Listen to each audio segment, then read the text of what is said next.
Sinu 5,70,75,000 kilogram സ്വർണം എന്ന് പറഞ്ഞാൽ 5.75 ടൺ അല്ലേ? അതെ.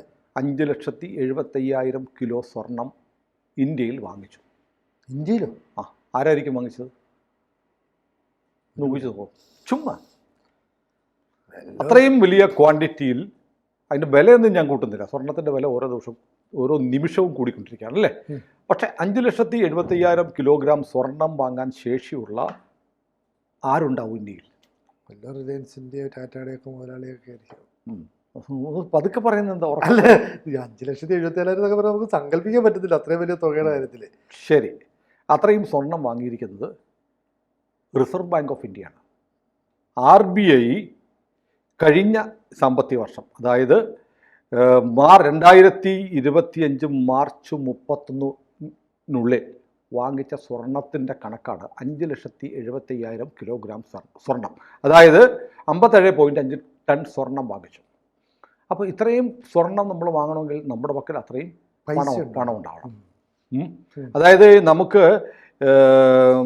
2024-25 വർഷം അതിലെ ആനുവൽ റിപ്പോർട്ട് പ്രകാരം നമ്മുടെ പക്കൽ 822.10 ടൺ സ്വർണമാണ് ഇന്ത്യ കരുതലായി വെച്ചിരുന്നത്. അതിപ്പോൾ 879.58 മെട്രിക് ടൺ സ്വർണമായിട്ട് മാറി. 7% വർധനവ്. നോക്കൂ, നമ്മുടെ രാജ്യത്തിൻ്റെ സമ്പദ്ഘടന അതിവേഗം വികസിച്ചുകൊണ്ടിരിക്കുകയാണ്. അതുകൊണ്ടാണ് ഇത്രയും സ്വർണം വാങ്ങാൻ കഴിയുന്നത് അല്ലേ? അല്ലെങ്കിൽ നമ്മളെന്ത് ചെയ്യും? പണ്ട് ഇവിടെ ഇന്ത്യയിലെ സർക്കാർ, ഗവൺമെൻറ് ഓഫ് ഇന്ത്യ, ഇന്ത്യയിലെ സ്വർണം പണയം വെച്ചിട്ടുണ്ടായിരുന്നു. നമ്മുടെ ഉള്ള സ്വർണം പണയം വെച്ചിട്ട് കാശ് വാങ്ങിച്ചിരുന്നു. നമ്മളിപ്പോഴോ കഴിഞ്ഞ സാമ്പത്തിക വർഷം മാത്രം 5,70,75,000 കിലോഗ്രാം സ്വർണം അധികമായി വാങ്ങിച്ച് നമ്മുടെ കരുതൽ സ്വർണ്ണ ശേഖരം കൂട്ടി. ഇപ്പോഴാണ് രാഹുൽ ഗാന്ധി പറയുന്നത്, ട്രംപ് പറയുന്നത് പോലെ ഇന്ത്യ ചത്ത സമ്പദ്ഘടനയാണെന്ന്. നമുക്ക് 6.64 ആണ് നമ്മുടെ GDP ഇന്ത്യയുടെ. അമേരിക്കയുടെ 1.5 ആണ്. 1.5% GDP ഉള്ള ട്രംപ് 6.4 GDP ഗ്രോത്ത് ഉള്ള നമ്മളെ നോക്കി വായി തോന്നിയത് വിളിച്ചു പറഞ്ഞു. എന്താണ്? ഇന്ത്യ ഡെഡ് എക്കണോമി എന്ന് പറഞ്ഞു. അത് രാഹുൽ ഗാന്ധി ആവർത്തിച്ചു. അപ്പോൾ രാഹുൽ ഗാന്ധിയുടെ കണക്ക് പറയുമ്പോൾ, രാഹുൽ ഗാന്ധിയുടെ 2024 രാഹുൽ ഗാന്ധി തെരഞ്ഞെടുപ്പിൽ മത്സരിക്കുമ്പോൾ കൊടുത്ത സത്യവാങ്മൂലത്തിൽ പറയുന്നുണ്ട്, ഇന്ത്യൻ ഷെയർ മാർക്കറ്റിൽ രാഹുൽ ഗാന്ധി 8 കോടി രൂപ നിക്ഷേപിച്ചിട്ടുണ്ട്. കഴിഞ്ഞ 5 മാസത്തിനുള്ളിൽ രാഹുൽ ഗാന്ധിക്ക് 46 ലക്ഷം രൂപ, 46.5, 47 ലക്ഷം രൂപ എന്ത് കൂട്ടാം, 50,000 രൂപയുടെ വ്യത്യാസമുള്ളൂ, ഈ ഓഹരി മാർക്കറ്റിൽ നിന്ന് വരുമാനമായി കിട്ടിയിട്ടുണ്ട് രാഹുൽ ഗാന്ധിക്ക്. കണക്കുകളാണ്, ഡാറ്റ നമ്മുടെ മുന്നിലുണ്ട്. എന്നിട്ടാണ് അത് വാങ്ങി കീശയിലിട്ട് പുട്ടടിച്ച് പട്ടായയ്ക്ക് പോയിട്ടാണ് ഈ പൊട്ടനായ പ്രതിപക്ഷ നേതാവ് പറയുന്നത് ഇന്ത്യൻ സമ്പദ്ഘടന തകർച്ചയിലാണ്. അപ്പോൾ നമ്മുടെ രാജ്യത്ത് ഈ കറൻസിക്ക് വില ഉണ്ടാകുന്നത് പഴയൊരു വിശ്വാസമുണ്ട്. അതായത് നമ്മൾ നോട്ടടിക്കുമ്പോൾ അതൊരു തത്തുല്യമായ സ്വർണം കരുതി വെച്ചിട്ടാണ്. 1 രൂപയുടെ നോട്ട് അടിച്ചാൽ, 1 രൂപയുടെ നോട്ടല്ല, 1 രൂപയുടെ നോട്ട് അടിക്കുന്നത്, 1 രൂപയുടെ നോട്ട് ഇപ്പോൾ ഇല്ലല്ലോ. 1 രൂപ നോട്ട് അടിച്ചുകൊണ്ടിരുന്നത് റിസർവ് ബാങ്ക് അല്ല, ഫിനാൻസ് ധനകാര്യ വകുപ്പായിരുന്നു 1 രൂപ നോട്ട് അടിച്ചുകൊണ്ടിരുന്നത്. ഈ കമ്മട്ടങ്ങളിൽ അടിക്കുന്ന നാണയവും RBI നേരിട്ടല്ല. ഇപ്പോൾ 1 രൂപ നോട്ടിനകത്ത് മറ്റെല്ലാ നോട്ടുകളിലും റിസർവ് ബാങ്കിൻ്റെ ഗവർണറാണ് പറയുന്നത്, ഈ കടലാസ് കയ്യിലുള്ള ആൾക്ക് 100 രൂപയാണെങ്കിൽ 100 രൂപയുടെ തുക നൽകുമെന്ന് ഞാൻ ഉറപ്പ് തന്നിരിക്കുന്നു എന്ന് റിസർവ് ബാങ്ക് ഗവർണർ ഒപ്പിട്ടിട്ടുണ്ട്. നോട്ടെടുത്ത് നോക്കിയാൽ കാണാം. അങ്ങനെ ഒരു വാഗ്ദാന പത്രം ഉള്ളത് കൊണ്ടാണ് ഈ കടലാസിന് വാല്യൂ ഉണ്ടാവുന്നത്. പക്ഷേ ഫിനാൻസ് വകുപ്പായിരുന്നു 1 രൂപയുടെ നോട്ട് അച്ചടിച്ചിരുന്നത്. ഇപ്പോൾ 1 രൂപയുടെ നോട്ട് കാണാൻ പോലും ഇല്ല. എൻ്റെ പക്കലുണ്ട്, ഞാൻ സൂക്ഷിച്ച് വെച്ചിട്ടുണ്ട്. പണ്ടാണ്ടൊക്കെ പറയുന്നുണ്ട്, ഈ 1 രൂപ നോട്ടൊക്കെ സൂക്ഷിച്ച് വെച്ച് കഴിഞ്ഞാൽ 2 രൂപയുടെ നോട്ട് ഉണ്ടായിരുന്നു, ഓർക്കുന്നില്ല? ചുവന്ന ചെറിയ നോട്ട്, ചെറിയ പുലിയുടെ കടുവയുടെ അതൊക്കെ ഉണ്ട്. എൻ്റെ പക്കൽ 1 രൂപയും 2 രൂപയും ഉണ്ടെന്ന് ഞാൻ എവിടെയോ ഏതോ ബുക്കിനകത്ത് വെച്ചിട്ടുണ്ട്, എവിടെയാണെന്ന് അറിയില്ല. ഏതായാലും ഇതിനൊക്കെ കുറേ വർഷം കഴിയുമ്പോൾ ആൻറ്റിക് വാല്യൂ ഒക്കെ വന്നിട്ട് 1 രൂപ നോട്ടിന് 1 ലക്ഷം രൂപയൊക്കെ കിട്ടുമെന്ന് ആൾ പറയുന്നുണ്ട്. അതുകൊണ്ട് ഞാൻ എടുത്ത് വെച്ചിരിക്കുക. ഏതായാലും നമുക്ക് വിഷയത്തിലേക്ക് വരാം. അപ്പോൾ നമ്മുടെ കറൻസിക്ക് 100 രൂപയുടെ നോട്ടടിക്കുമ്പോൾ 100 രൂപയുടെ സ്വർണം വെക്കും. അങ്ങനെ ഒരു കണക്കുണ്ടായിരുന്നു, അങ്ങനെയായിരുന്നു വിശ്വസിച്ചിരുന്നത്. പക്ഷേ അതിപ്പോൾ പ്രായോഗികമല്ല. ഇത്രയും ലക്ഷക്കണക്കിന് കോടി രൂപയുടെ കറൻസി അച്ചടിച്ച് അത് നാട്ടിൽ വിതരണം ചെയ്തുകൊണ്ടിരിക്കുമ്പോൾ അതിന് ആനുപാതികമായി തത്തുല്യമായ ഈക്വൽ സ്വർണം കരുതി വെക്കുന്നത് ലോകത്തൊരു രാജ്യത്തിനും കഴിയില്ല. ഏതായാലും നമ്മൾ കറൻസി അടിക്കുമ്പോൾ ആനുപാതികമായിട്ട് ഒരു കരുതൽ സ്വർണ്ണ ശേഖരം വെക്കാറുണ്ട്. അതിന് കാരണം ഒന്ന്, ഏറ്റവും പ്രധാനപ്പെട്ടത് ഈ US ഡോളറിൻ്റെ അപ്രമാദിത്വത്തെ മറികടക്കാൻ തന്നെയാണ്. അമേരിക്കൻ ഡോളറാണ് വലുത്. ഡോളർ അമേരിക്കയ്ക്കും ഈ പറയുന്ന പോലെ വലിയ സ്വർണ്ണ നിക്ഷേപമുണ്ട്. നമ്മളതിൻ്റെ കണക്കും അത് സൂക്ഷിച്ചു വെച്ചിരിക്കുന്ന സ്ഥലത്തെ കണക്കെടുക്കാൻ പോകുന്നതിനെ കുറിച്ചൊക്കെ നമ്മൾ വീഡിയോ, അമേരിക്കയുടെ സ്വർണ്ണക്കോട്ടയെക്കുറിച്ച് നമ്മൾ പല വീഡിയോകളും നമ്മൾ ചെയ്തിട്ടുണ്ട്. അതുകൊണ്ട് അത് റിപ്പറ്റീഷൻ വരുമെന്നുള്ളതുകൊണ്ട് അതിലേക്ക് നമ്മൾ കടക്കുന്നില്ല. അപ്പോൾ US ഡോളറിൻ്റെ അപ്രമാദിത്വത്തെ കഴിയും വിധം ചെറുക്കുക, പിന്നെ വിദേശ നാണ്യത്തിലെ വൈവിധ്യവൽക്കരണം, പിന്നെ കറൻസിയുടെ ഏറ്റക്കുറച്ചിലിനെ നേരിടുക തുടങ്ങിയ കാര്യങ്ങൾ കണക്കിലെടുത്തിട്ടാണ് നമ്മൾ സ്വർണം കരുതി വെക്കുന്നത്. അപ്പോൾ ഈ പറയുന്ന പോലെ നമ്മുടെ സ്വർണ്ണശേഖരം എന്ന് പറയുന്നത് ഇപ്പോൾ നമുക്ക് 822.10 ടൺ സ്വർണ്ണമാണ് ഇപ്പോൾ RBIയുടെ കയ്യിലുള്ളത്. നമ്മൾ കുറേ സ്വർണ്ണമൊക്കെ ബാങ്ക് ഓഫ് ഇംഗ്ലണ്ടിലൊക്കെ വെച്ചിരുന്ന സ്വർണ്ണമൊക്കെ നമ്മൾ തിരിച്ചു കൊണ്ടുവന്നിരിക്കുക. കാരണം അവിടുത്തെ സമ്പദ്ഘടന ക്ഷീണിച്ചുകൊണ്ടിരിക്കുമ്പോൾ ക്ഷയിച്ചുകൊണ്ടിരിക്കുന്ന ഒരു സമ്പദ്ഘടനയുള്ള രാജ്യത്ത് നമ്മൾ കൊണ്ട് സ്വർണം വെച്ചാൽ നാളെ അവൻ അതെടുത്ത് പൊട്ടടിക്കും. അതുകൊണ്ട് നമ്മൾ എന്ത് ചെയ്തു, അത് തിരിച്ചും കൊണ്ടുവരികയാണ്. കൊണ്ടുവന്നു കഴിഞ്ഞ് മോദിയുടെ കാലത്ത് കഴിഞ്ഞ 4-5 മാസത്തിനുള്ളിലും 2 തവണയായിട്ട് നമ്മൾ കൊണ്ടുവന്നു. ബാക്കിയുള്ള സ്വർണവും നമ്മൾ വൈകാതെ കൊണ്ടുവന്ന് RBIയുടെ കസ്റ്റഡിയിൽ തന്നെ വെക്കുമായിരുന്നു. അതായത് നമ്മുടെ ഈ പറയുന്ന 822.10 ടൺ സ്വർണത്തിൽ 311.38 ടൺ സ്വർണം എന്ന് പറയുന്നത് ഇഷ്യൂ വകുപ്പിൻ്റെ ആസ്തിയാണ്. ഈ റിസർവ് ബാങ്കിൻ്റെ കറൻസി ഇഷ്യൂ ചെയ്യുന്നതൊക്കെ ചെയ്യുന്നൊരു ഇഷ്യൂ ഡിപ്പാർട്ട്മെൻ്റ് ഉണ്ട്. അതിൻ്റെ വാല്യൂ ആയിട്ടാണ് കൂട്ടിയിരിക്കുന്നത്. ആ വാല്യൂ അതിനുള്ളത് കൊണ്ടാണ് അവർക്ക് നോട്ട് പ്രിൻ്റ് ചെയ്യാൻ പറ്റുന്നത്. അപ്പോൾ 311.38 ടൺ സ്വർണം ഈ അടിച്ച് വിതരണം ചെയ്യുന്ന ഡിപ്പാർട്ട്മെൻറ്റിൻ്റെ കരുതൽ ശേഖരമാണ്. അത് കഴിഞ്ഞ വർഷം 308.03 ആയിരുന്നു. അതാണിപ്പോൾ 311.38. അതിലും വർധനമുണ്ടായി. ഇനിയുള്ളത് 568 ടൺ, ശേഷിക്കുന്ന 568 ടൺ എന്ന് പറഞ്ഞത് ബാങ്കിങ് വകുപ്പ്. റിസർവ് ബാങ്ക് ആണല്ലോ എല്ലാ ബാങ്കുകളുടെയും ബാങ്ക് അല്ലേ.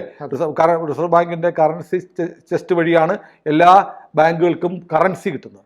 അപ്പോൾ റിസർവ് ബാങ്കിൻ്റെ ആസ്തി വകുപ്പിന് 311.38 ടൺ സ്വർണവും ബാങ്കിങ് വകുപ്പിന് 568.20 ടൺ സ്വർണവുമുണ്ട്. ഇതിലും വലിയ വർധനമുണ്ടായിരുന്നു. അതായത് കഴിഞ്ഞ വർഷം 514.07 ടണ്ണായിരുന്നു റിസർവ് ബാങ്കിൻ്റെ ബാങ്കിങ് വകുപ്പിൻ്റെ കരുതലെങ്കിൽ അതിപ്പോൾ 514 ടണ്ണിൽ നിന്ന് 568 ടണ്ണായി വർദ്ധിച്ചു. അപ്പോൾ ഈ കണക്കൊന്നും നമ്മുടെ നാട്ടിലെ ഒരു മാധ്യമങ്ങളും പറയത്തില്ല. കാരണം എന്തറിയോ? കാരണം ഇന്ത്യൻ സമ്പദ്ഘടന കൂടുതൽ കരുത്താർജിക്കുന്നു. നമ്മുടെ ആസ്തി നമ്മൾ കൂട്ടിക്കൊണ്ടിരിക്കുന്നു. റിസർവ് ബാങ്കിൻ്റെ ശേഷി, റിസർവ് ബാങ്കിൻ്റെ കരുതൽ സ്വർണ്ണമാണ് അതിൻ്റെ ബലം, നട്ടല് അല്ലെങ്കിൽ അടിത്തറ എന്ന് പറയുന്നത്. അതിലും വലിയ തോതിൽ വർധനവുണ്ടായിക്കൊണ്ടിരിക്കുന്ന ഒരു കാലത്താണ് നമ്മളിപ്പോൾ ജീവിക്കുന്നത്. അപ്പോൾ നമുക്ക് ഈ സമയത്താണ് ഈ പറയുന്നത് പോലെ ഈ താരിഫിൻ്റെ പ്രശ്നമൊക്കെ വരുന്നത്. ഇപ്പോൾ നമുക്ക് പെനാൽറ്റി താരിഫ് കൂടെ ട്രംപ് ചുമത്തുകയാണ്. പെനാൽറ്റി താരിഫ് കൂടെ ട്രംപ് ചുമത്തുമ്പോൾ നമ്മുടെ സമ്പദ്ഘടനയെ എങ്ങനെ ബാധിക്കും എന്ന് പലരും ആശങ്കപ്പെട്ടു. ചിലർക്ക് കരുതി നമ്മുടെ ഇന്ത്യൻ ഓഹരി അങ്ങനെ തലകുത്തി വീണ് തവിട് പൊടിയാകുമെന്നൊക്കെ കരുതിയിരുന്നു. പക്ഷേ ഒന്നാടി ഉലഞ്ഞിട്ട് നമ്മുടെ ഇന്ത്യൻ ഓഹരി വിപണി വളരെ സ്റ്റേബിളായിട്ട് നിൽക്കുന്ന കാഴ്ചയാണ് നമ്മൾ സംഭവിച്ചത്. ട്രംപിൻ്റെ ഈ വിരട്ടൽ നമുക്ക് ഏറ്റില്ല. ഇപ്പോൾ ഞാൻ ചോദിക്കട്ടെ, ഇപ്പോൾ നമ്മൾ വളരെ സിമ്പിളായിട്ടൊരു കാര്യം പറയാം. ഇപ്പോൾ നമ്മുടെ ഇന്ത്യയിൽ നിന്ന് 87 ബില്യൺ ഡോളറിൻ്റെ കച്ചവടമാണ് ഒരു വർഷം നമ്മൾ അമേരിക്കയുമായിട്ട് നടത്തുന്നത്. നമ്മൾ ഇവിടുന്ന് സാധനം അങ്ങോട്ട് കൊടുക്കുന്നു. ഈ ഷമാ മുഹമ്മദിനെ പോലുള്ള ആളുകൾ പറഞ്ഞ് കണ്ടില്ലേ, ഷമാ മുഹമ്മദ് ഒരു പോസ്റ്റ് ഇട്ടു കേട്ടോ. എന്തൊരു വിവരക്കേടാണെന്നറിയാം. അവർ പറയുകയാണ് മോദി രാജിവെക്കണം, മോദിയുടെ പിടിപ്പുകെട്ട ഭരണം കൊണ്ട് അമേരിക്ക 25% താരിഫ് ഏർപ്പെടുത്തിയിരിക്കുന്നു. നാളെ മുതൽ എന്ത് സംഭവിക്കുന്നറിയോ? ഇന്ത്യയിലെ എല്ലാ സാധനത്തിനും 25% വില കൂടുന്നു. ഇന്ത്യയിലല്ല. ഷമാ മുഹമ്മദിന്റെ പോസ്റ്റാണ്. ഷമാ മുഹമ്മദിന്റെ ഊളത്തരം. കാരണം ഇവരെയാണ് കോൺഗ്രസിന്റെ വക്താവായിട്ട് വെച്ചിരിക്കുന്നത്. എന്താണ് താരിഫ്? നമ്മൾ കയറ്റുമതി ചെയ്യുന്നു. നമ്മൾ കയറ്റി അയക്കുന്ന സാധനം അമേരിക്കയിൽ 100 രൂപയ്ക്ക് ചെല്ലുമ്പോൾ 50% താരിഫ് കൂട്ടിയാൽ 150 രൂപയാവും അമേരിക്കയിലെ വരാം. അവിടുത്തെ ജനങ്ങളാണ് ആ പൈസ മുടക്കുന്നത്. അവിടുത്തെ ആളുകൾ കൂടുതൽ കാശ് കൊടുത്ത് മേടിക്കണം. അപ്പൊ ട്രംപ് വിചാരിക്കുന്നത് അങ്ങനെ ചെയ്യുമ്പോൾ ഇന്ത്യൻ സാധനങ്ങൾ മേടിക്കത്തില്ല, ആളുകൾ കുറച്ചുകൂടെ വില കുറഞ്ഞ സാധനം ഓപ്റ്റ് ചെയ്യും. സാധ്യതയുണ്ട്. വില കൂടുതലാണെങ്കിൽ നമ്മൾ അത്രയും വിലയുള്ളത് വേണ്ട, കുറച്ച് മേടിക്കും. പക്ഷെ ക്വാളിറ്റി നോക്കുന്നവർ എന്ത് ചെയ്യും? വില കൂടിയാലും അത് തന്നെ മേടിക്കും. അപ്പോൾ അത് വലിയ തോതിൽ ഇന്ത്യയെ ബാധിക്കുമോ എന്ന് ചോദിച്ചാൽ വളരെ നാമമാത്ര രീതിയിലേ ബാധിക്കുള്ളൂ എന്നാണ് പറയുന്നത്. കാരണം നമ്മുടെ മൊത്തം കയറ്റുമതിയുടെ 10% മാത്രമേ അമേരിക്കയായിട്ടുള്ളൂ. അപ്പോൾ ഷമാ മുഹമ്മദ് ധരിച്ചിരിക്കുന്നത് 25% ട്രംപ് താരിഫ് കൂട്ടിയാൽ അല്ലെ 50% ആക്കിയാൽ നമ്മുടെ ഇന്ത്യയിലെ സാധനങ്ങൾക്കെല്ലാം വില കൂടും. നമ്മൾ ജനങ്ങൾ പരിഭ്രാന്തരാകും. ഒന്ന് മാത്രമല്ല, ഇനി ഷമാ മുഹമ്മദിന്റെ വിവരക്കേട് അവിടെ ഇരിക്കട്ടെ, അമേരിക്കയിൽ നിന്ന് ഇന്ത്യയിൽ വരുന്ന എത്ര ഉൽപ്പന്നങ്ങൾ നമ്മൾ മേടിക്കുന്നുണ്ട്? സിനുവോ ഞാനോ നമ്മൾ ഇന്ന് കേൾക്കുന്ന പ്രേക്ഷകരോ അമേരിക്കയുടെ എത്ര സാധനം ഉപയോഗിക്കുന്നുണ്ട്? ഐഫോൺ ഉണ്ടെങ്കിൽ ശരിയല്ലേ? അതല്ലാതെ നമ്മൾ ദൈനംദിനം ഉപയോഗിക്കുന്ന അമേരിക്കൻ സാധനങ്ങളുടെ എണ്ണം കുറവാണ്. അപ്പോൾ ക്ഷമയെ ന്യായീകരിക്കാൻ ക്ഷമ പറഞ്ഞ പൊട്ടത്തിട്ടാണ്. കാരണം താരിഫിന്റെ റേറ്റ് അമേരിക്കയിൽ വിൽക്കുന്ന നമ്മുടെ സാധനത്തിന്റെ വിലയെ കൂടത്തുള്ളൂ. അപ്പോൾ കോൺഗ്രസ് ഇങ്ങനെയാണ്, ഒരു ബോധവും ഇല്ല. പപ്പുവിന് ചേർന്ന ഒരു കൂട്ടുകാരി തന്നെയാണ് ഡോക്ടർ ഷമാ മോദി. പാർട്ടി മുഴുവൻ ഇങ്ങനെയാണ്.